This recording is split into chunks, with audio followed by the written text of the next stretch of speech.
My story begins in Zimbabwe with a brave park ranger named Orpheus and an injured buffalo. And Orpheus looked at the buffalo on the ground and he looked at me. And as our eyes met, there was an unspoken grief between the three of us. She was a beautifully wild and innocent creature. And Orpheus lifted the muzzle of his rifle to her ear. And at that moment, she started to give birth. As life slipped from the premature calf, we examined the injuries. Her back leg had been caught in an 8-strand wire snare.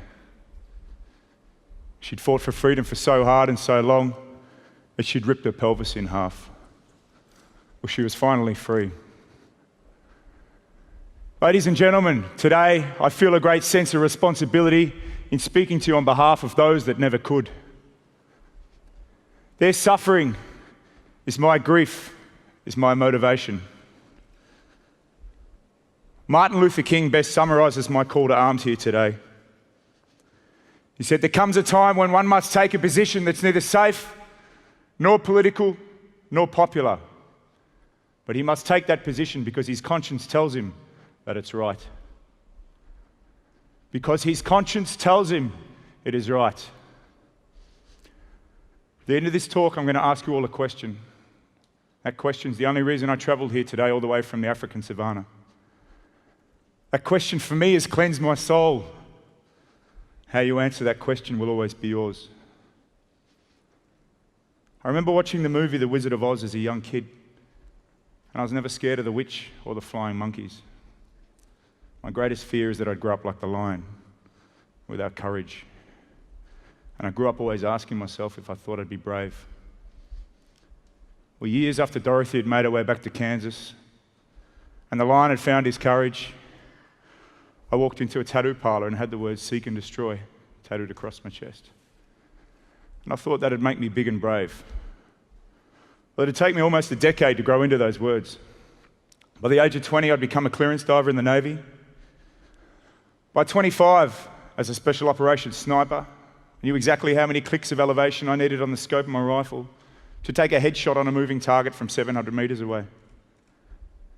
I knew exactly how many grams of high explosives it takes to blast through a steel plate door from only a few meters away without blowing myself or my team up behind me. And I knew that Baghdad was a shitty place. And when things go bang, well, people die. Now, back then, I had no idea what a conservationist did other than hug trees and piss off large corporations. I knew they had dreadlocks. I knew they smoked dope. I didn't really give a shit about the environment, and why should I?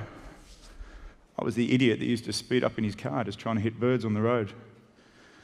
My life was a world away from conservation. I just spent 9 years doing things in real life most people wouldn't dream of trying on a PlayStation. Well, after 12 tours to Iraq as a so-called mercenary, the skills I had were good for one thing. I was programmed to destroy. And when I finally left Iraq behind me, I was lost. I felt, just had no idea where I was going in life or where I was meant to be. And I arrived in Africa at the beginning of 2009. And we were patrolling along and the vultures circled in the air. And as we got closer, the stench of death hung there in the air like a thick, dark veil and sucked the oxygen out of your lungs.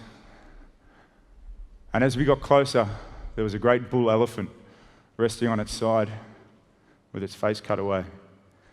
And the world around me stopped. I was consumed by a deep and overwhelming sadness. Seeing innocent creatures killed like this hit me in a way like nothing before. I'd actually poached as a teenager, and their memories I'll take to the grave. Time had changed me though. Something inside wasn't the same. And it's never going to be again.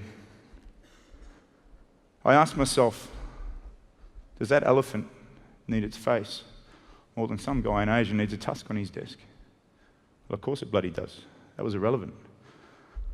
All that mattered there and then was, would I be brave enough to give up everything in my life to try and stop the suffering of animals? This was the one true defining moment of my life. Yes or no?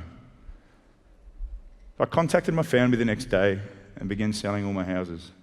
My life savings have since been used to found and grow the International Anti-Poaching Foundation. A few years after I saw that elephant, I woke up very early one morning.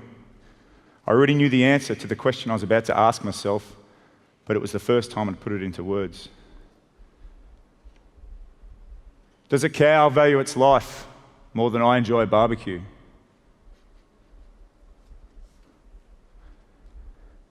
The realization of the flexible morality I'd used to suit my everyday conveniences made me sick in the stomach. See, I'd love blaming parts of Asia for their insatiable demand of ivory and rhino horn, and the way the region's booming economic growth is dramatically increasing the illegal wildlife trade. When I woke up that morning, though, I realized, even though I dedicated my life to saving animals, in my mind, I was no better than a poacher or the guy in Asia with a tusk on his desk. As this overconsumptive meat eater, I'd referred to some animals as beasts, when in reality I'd been the beast. Destructively obedient, a slave to my habits, a cold shoulder to my conscience. We've all had contact with pets or other animals in our lives. We can't deny our understanding of the feelings that each animal has, the ability to suffer pain or loneliness, and to fear. Like us also, each animal has the ability to express contentment, to build family structures and want of satisfying basic instincts and desires. The disconnect that exists between consuming a product and the reality it takes to bring that product to market is a phenomenon to itself. And we pay people to do things to animals that none of us would engage in personally. Just because we don't see it up close does not mean we're not responsible. Around the world this year, 65 billion animals will be killed in factory farms. How many animals' lives is one human's life worth? A meat eater in this room will consume, on average, 8,000 animals in their lifetime. Ocean pollution, global warming, and deforestation are driving us towards the next great mass extinction, and the meat industry is the greatest negative factor in all of these phenomena.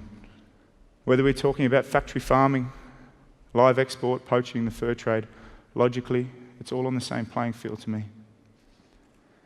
Suffering is suffering, and murder is murder. And the more helpless the victim, the more horrific the crime. So in a few days, my son's going to be born. I find myself wondering, what kind of world is he entering? Are we going to be the generation that defines our failure as a species?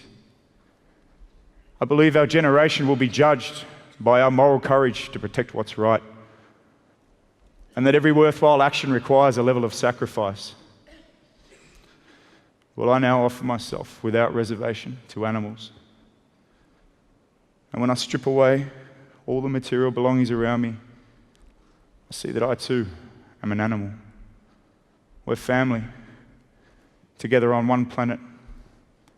And of the 5 million species on that planet, only one has the power to determine what level of suffering is acceptable for all other sentient beings to endure. So now back to the beginning. My reason for being here, it's my question for you.